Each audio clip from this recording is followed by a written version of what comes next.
Well, this is the big one. Star Ocean Till the End of Time is easily the most popular entry in the Star Ocean series, well, at least in North America. For more detailed background information on this game and the reason why this game is looked down upon in Japan, I direct you to part 0 of this retrospective, where I go into an in-depth breakdown of the series' history. Now, Star Ocean Till the End of Time was the first game of the series I had originally played back in 2004, and many consider this to be the best Star Ocean game or even one of the best RPGs of all time.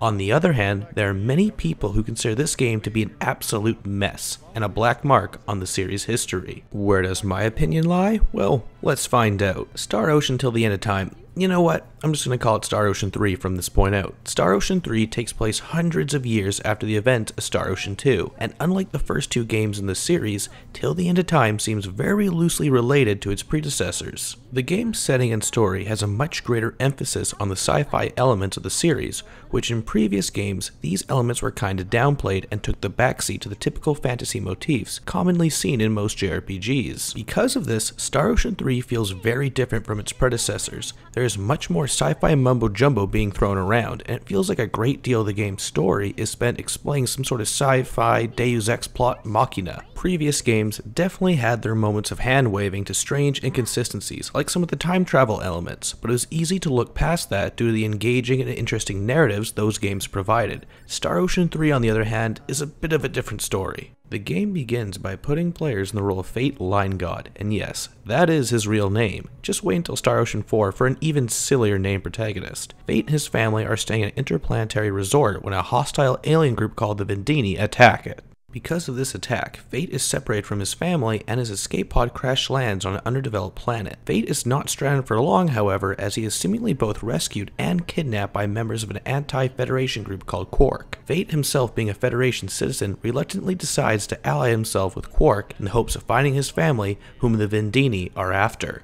But, as in the case with most RPGs, things can never progress so smoothly, and after another attack by the Vendini, Fate and two members of Quark are stranded on yet another underdeveloped planet, and this is where the game truly begins, and it only took 4 hours to get here. And this is where I'll stop my plot synopsis. But I'm not done talking about the story of Star Ocean 3, as there is a certain event that happens around the halfway point that has divided fans, and for a good reason. Without getting into specifics, I will say that up to before this point in the plot, I was enjoying where the story was going, but after this big revelation, I began to enjoy the game less. I can't objectively state that whether or not the story is good or bad, but I can say that I enjoyed the stories of the previous two games much more. And I won't just leave it at that. If I had to be brutally honest, I'd say that the big plot twist in Star Ocean 3 almost ruins the narrative experience. Now, let's discuss the characters. Like the previous Star Ocean games, Till the End of Time's cast of characters are the focal point of the narrative, and for the most part, I did enjoy watching the cast of characters interact with one another. However, in previous games, I never really found any of the characters to be annoying or detrimental to the game's story. Star Ocean 3, on the other hand, features some characters that I, for the life of me, cannot stand. I think most of this can be attributed to the voice acting, which ranges from okay to mediocre to ear-gratingly awful. Like the other games, Star Ocean 3 does sport different endings depending on the affection between Fate and some of the other party members, but unfortunately they're only for Fate. Each character does not have their own special different endings like in the other games, and for the most part I thought a lot of the endings were really lame. They didn't deliver a sense of conclusion or finality, and there are not anywhere near as many as the previous games. So I feel that Star Ocean 3's story and characters are not as good as the two games that came before it. Now gameplay wise, I would argue that for the most part that it is marginally improved over the other games. For starters, battles are no longer random, which is something I always appreciate in RPGs. So now you can avoid enemies on the field or in dungeons. Another improvement is the way in which you battle. You now have many more options when fighting. You have both light attacks which chain quickly together to form combos, and heavy attacks that break an enemy's defense and allow you to make it so enemies can no longer block physical attacks. And most importantly of all, spells no longer stop battles. They occur simultaneously with everything else in real time, which is awesome. You can also use various techniques for melee focused characters, which are now mapped to the face buttons, and you can even assign more at once than previous games. However, actually activating them is kinda odd at first, as you have to hold down either the X or circle buttons to use the technique, but it isn't too difficult to adjust to it, although I would prefer that it be assigned to different buttons like the Tales series. Overall, I would say that the battle system is much improved and still retains the feel of the older games,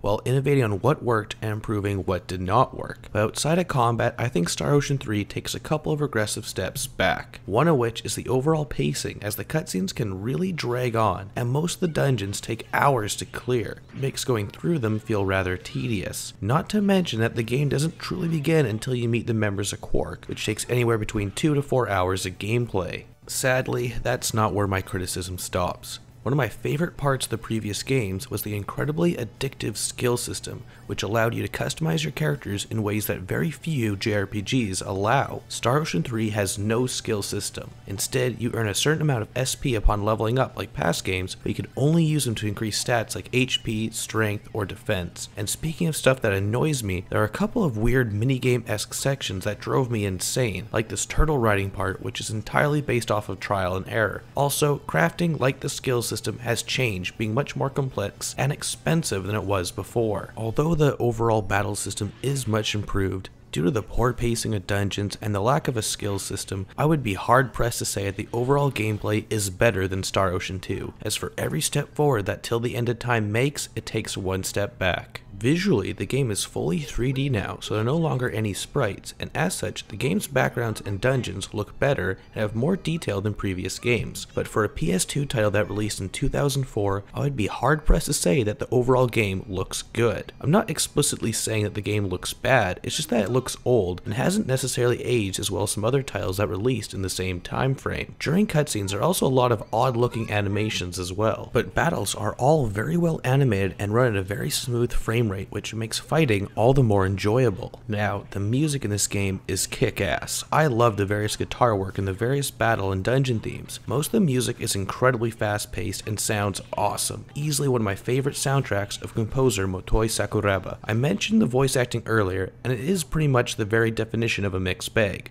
Some voice actors do a pretty good job and make their characters more interesting to listen to, and others, on the other hand, will make you want to skip a cutscene or two. Now, the one thing I've neglected to mention so far in this review is the length of the game. The previous two games could easily be beaten in under 30 hours, but they are also both very replayable due to the different endings and characters that are acquired on each playthrough, and the shorter length also meant that those games never grew tedious. Star Ocean 3 on the other hand is a very long game. My original playthrough back in the day was well over 60 hours, and that number can easily exceed 100 depending on how much side content and battle trophies you want to partake in. So Star Ocean 3 definitely gives you a ton of game for your buck, but more doesn't always mean better. The game definitely feels like it drags on at times, and I feel that the overall story is a little too ambitious and falls flat near the end. I definitely prefer the brevity of the other games to Star Ocean 3's massive playtime. Despite the fact that I've spent most of this review criticizing Star Ocean Till the End of Time, that does not mean I did not enjoy my time spent with it. Although it isn't my favorite game in the series, I still honestly feel that the battle system and the fun this title provides outweighs the negatives. I don't think the story or characters are as good as the other games, and the disappointing omission of the skill system definitely made me enjoy it less than the previous two, but I'd still recommend playing it. Star Ocean Till the End of Time is not a bad game. In fact, I would argue it's a good game. It does take a couple step backs, but it is fun where it counts. Although it may not be everyone's cup of tea, I would still recommend tracking it down. And there are tons of copies of this game in the wild, so prices typically go for around the $10 to $20 mark. And for that price, I'd say Till the End of Time is a good investment of your time. Well, that's it for part 3. Do you think this game is the best in the series, or do you despise it? Let me know in the comments, and I hope to see you all in part 4 for the finale of the Star Ocean Retrospective, as I review the last game of the series, Star Ocean: The Last Hope. As always, this has been Darren the Gaming Pilgrimage. Till next time. Hey guys, thanks for watching the video. I hope you enjoyed it. If you did really like it, why not leave a like or share it, as that all really helps out the channel. And if you have any questions, or if you want to see what's up with the channel in the future, follow me on Twitter. And otherwise, if you want to see what happened last time, there's a video right here. Thanks as always, Darren out.